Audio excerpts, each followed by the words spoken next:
A gente vai conversar com o analista político e articulista do Poder 360, Thomas Traumann.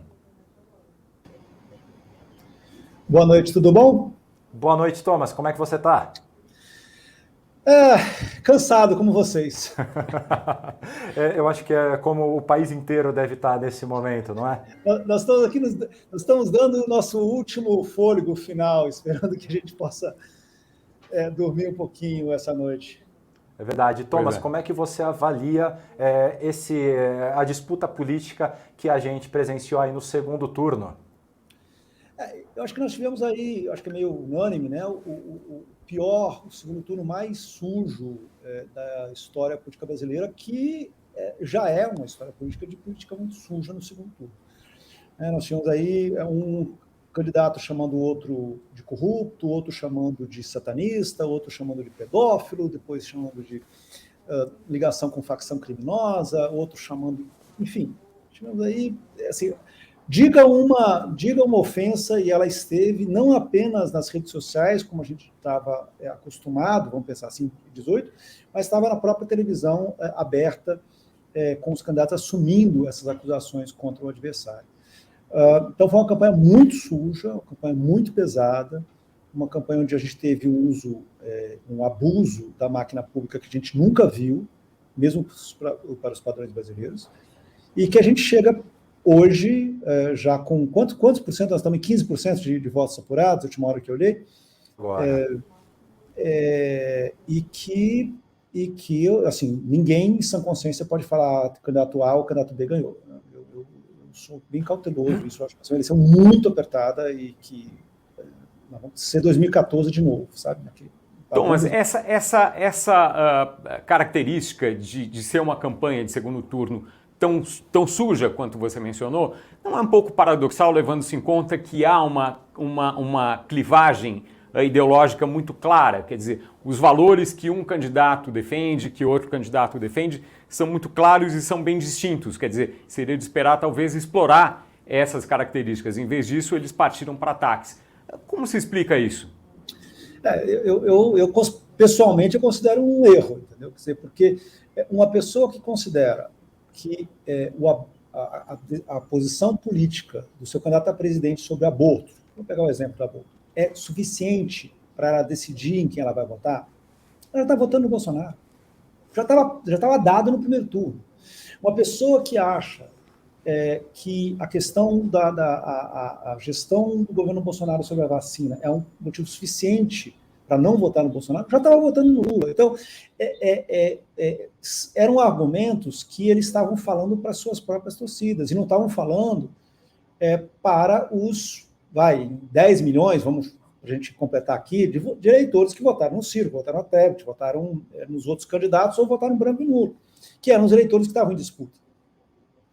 Houve aí, eu acho que os dois candidatos estavam muito preocupados em manter o engajamento das suas equipes, dos seus eleitores, manter os eleitores animados e firmes durante a campanha. E, portanto, fazendo uma política de ataque muito forte ao outro e de oposição ao outro, no que a gente teve, ou seja, o resultado disso vai ser muito ruim, isso eu queria deixar muito claro, não importa quem vencer. Quer dizer, assim, o perdedor, os eleitores do candidato perdedor saem dessa campanha, assim, não só exauridos, mas eles não perderam uma eleição, eles perderam uma proposta de país, uma proposta de vida, quase.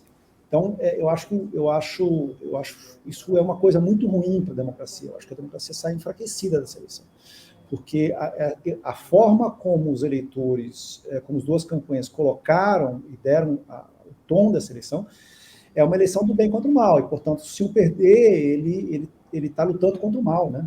O mal venceu, é uma coisa muito ruim. É possível esperar uma busca de harmonização, de pacificação do país pelo vencedor depois do resultado dessa eleição? Possível mas que vai dar certo, zero. Não vai dar certo. Assim, em qualquer dos dois casos? Nós que vivemos da política. o candidato A, o candidato B que vencer, pode até fazer o discurso, agora sou o presidente de todos os brasileiros, tudo bem. Agora, não há, a eleição mostrou um país cindido.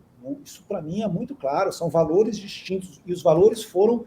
Quer dizer, cada um dos lados, ele ressaltou as diferenças. Portanto, é muito difícil, e eu diria impossível, que o eleito, nessa noite, consiga, a partir de amanhã, fazer com que ele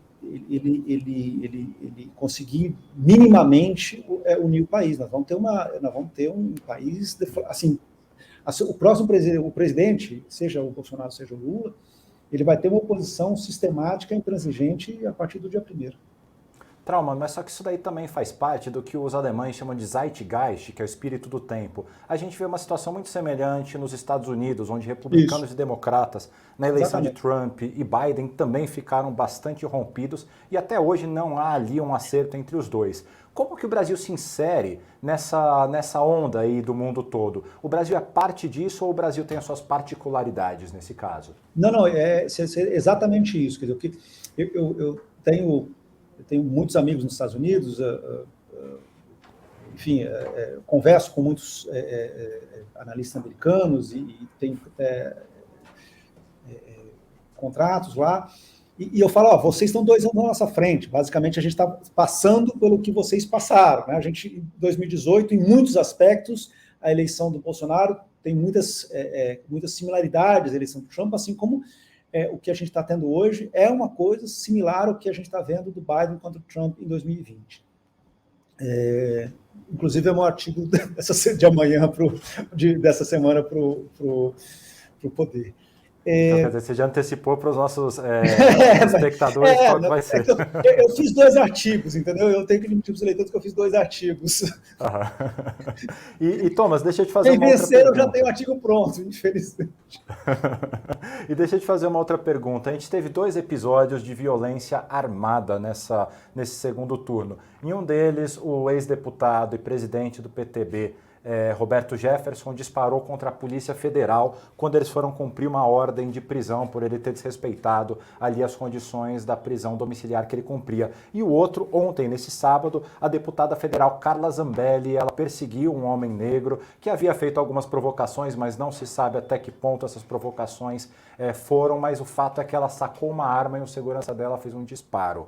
O que isso quer dizer a respeito da política? A gente pode ver um acirramento partindo para as armas, inclusive, nesse próximo momento da política brasileira? Eu temo isso, eu realmente temo isso, porque você está, vamos assim, você está normalizando um comportamento, né? Uma coisa vamos lá, quem já foi ao estádio de futebol, num clássico final, um time ganha, o time que ganha fica zoando os torcedores perdedores. Você sai, né, se você é do lado perdedor, você sai. Mas quando começa a briga, mesmo as brigas de torcida ainda são brigas que são, em geral, não tem armas, né? Raramente você vê brigas com armas. Em geral, a briga é nas mãos. O que a gente viu, acho que no caso específico do Jefferson, claramente o presidente do PTB pretendia se tornar um mártir. Ele pretendia, eu acho que ele imaginava ser preso e transformar isso num símbolo da restrição à liberdade de expressão e no que o bolsonarismo considera excessos do presidente do TSE, Alexandre de Moraes, e deu tudo errado, a ponto do presidente, de uma forma até irônica, no debate de sexta-feira, tentar dizer que o Jefferson, na verdade, era Lula, né? Agora, no caso da Zambelli, me pareceu assim, nada planejado, parece uma loucura da própria deputada de achar que, como eu tenho uma arma, se eu tenho uma arma, eu posso usá-la, né? Então, isso é ruim, isso é péssimo, porque, logicamente que, dependendo do lugar, isso é uma coisa que a gente viu em 14, mas eu acho que agora é mais claro. Eu lembro em 14, eu sou do Paraná, alguns amigos do Paraná famosamente um estado antipetista, eles falavam assim, mas eu não conheço ninguém que votou no PT. Né? E como, assim, é impossível que o Oeste tivesse perdido, e eu aposto que se o Bolsonaro perder, falarão a mesma coisa. Né? E isso é essa sensação de que então o outro ele não tem direito, ele não tem um direito de voz, ele não tem direito de existir, ele não tem direito quer dizer, não é um interlocutor que você respeita. Isso é a questão para mim que é a pior lição dessa eleição. Essa é uma eleição que os dois lados não se respeitam. E o não respeito dos dois lados permite e dá um exemplo para que os seus apoiadores também não se respeitem e possam tentar resolver as coisas na base do tiro, na base da violência. Thomas, caminhando para o final da nossa conversa aqui, hoje teve esse episódio, cuja dimensão não é muito conhecida, mas é suficientemente conhecida para ter sido discutida e tratada pelo presidente do TSE, Alexandre de Moraes, que foi a história das blitz de transporte, das fiscalizações de transporte rodoviário que atrapalharam a viagem de alguns eleitores. Você tem uma avaliação sobre isso? Você colocou muito bem, Paulo, porque é muito difícil a gente avaliar, especialmente daqui onde a gente está, né? Quer dizer, ou seja, qual exatamente foi a dimensão disso. O que eu acho que a gente pode avaliar com alguma certeza é que, tendo uma ordem do tribunal emitida no sábado para não fazer ações como essa, o diretor-geral da Polícia Federal, da Polícia Rodoviária Federal, decidiu fazê-las do mesmo jeito. Quer dizer, acho que isso para mim é ponto pacífico. O diretor-geral da Polícia Rodoviária Federal sabia que estava contrariando uma ordem explícita do TSE e fez essas operações. Pelos números que a gente tem disponíveis, foram 70% mais operações do que aconteceram no primeiro turno. Ao que parece, foram operações em lugares onde houve uma votação lá do PT, embora esse é um dado a ser averiguado amanhã. No melhor dos casos, foi claramente a PRF tentando provocar o TSE a tomar uma atitude. No melhor, isso seria num caso mais inocente, foi isso que tentou o diretor-geral e que o TSE decidiu jogar o jogo para não tentar criar um novo caso não dar uma dimensão maior sobre o assunto. Acho que a expressão não foi superdimensionar, mas foi algo similar à expressão que o Alexandre de Moraes utilizou sobre o caso. Vamos ver, quer dizer, eu acho que só quando a gente tiver o número da abstenção é que a gente vai realmente conseguir perceber se houve uma diferença ou não, né? Se de fato, só quando a gente pegar e analisar a abstenção nas regiões onde a gente teve essas operações da PF, da Polícia Rodoviária, que a gente vai falar, realmente afetou ou não, né, o comparecimento dos eleitores. Thomas Traumann, em nome do jornal digital Poder 360, eu queria agradecer a sua participação na live Poder Eleições.